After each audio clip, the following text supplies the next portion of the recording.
Good morning everyone, তোমরা সবাই কেমন আছো? আশা করছি ভালো আছো। আজ হলো আষাঢ় মাসের শেষ শনিবার। আজ আমাদের গ্রামের শ্মশান মায়ের পুজো।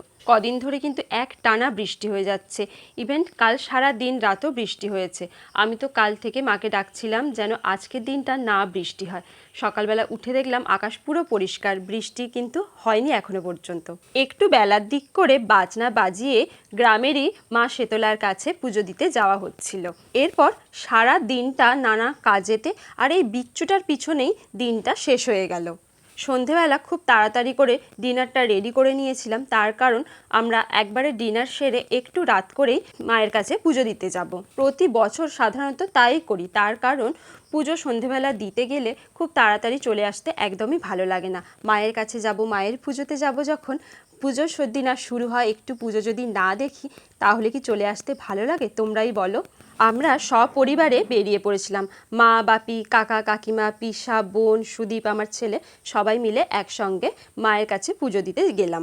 আগে জানতো ছোটবেলায় এত মেলা টেলা বসতো না, খুব কম অল্প অল্প দোকান বসতো। এখন দেখি মাঠটাতে ছোটোখাটো করে একটা মেলাও বসে। আমরা যখন গিয়ে পৌঁছলাম তখন কিন্তু ঘর ডোবানো হয়ে গিয়েছিল। যতটা সম্ভব শ্মশানের থেকে পুজো করিয়ে এখানে আসা হয়েছিল।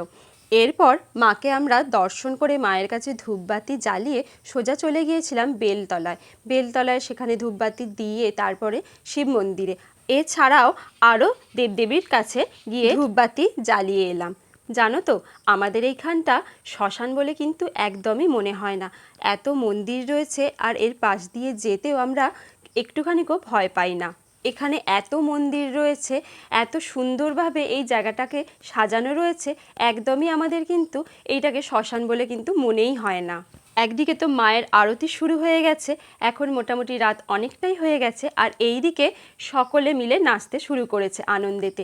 এখানে কিন্তু সকলের মধ্যে আমার ছেলেও ছিল। আর জানো তো, আমার ছেলে কিন্তু ছোট থেকে একটু ঠাকুর ভক্ত। 1 মাস আগে থেকে ক্যালেন্ডারে দাগ দিয়ে রেখে দেয় কবে কি পুজো হবে। আমরা সকলেই মোটামুটি অনেকজনই ছিলাম, বসে বসে ঠাকুরের পুজো দেখছিলাম। আর এই যে চাঁদমালাটা দেখতে পাচ্ছ, এই চাঁদমালাটা আমাদের শ্বশুরবাড়ি থেকে দেওয়া হয়, আর আমার বাপের বাড়ি থেকে দেওয়া হয় মায়ের ঘটে শাড়ি আর ধুতি। পুজো যবে থেকে চালু হয়েছিল তখন থেকেই কিন্তু এই জিনিসগুলো দেওয়া হয়, আর সেইটার রীতি এখনও চলছে।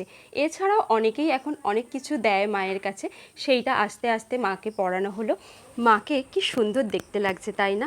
আর জানো তো, আমাদের মা কিন্তু ভীষণভাবে জাগ্রত।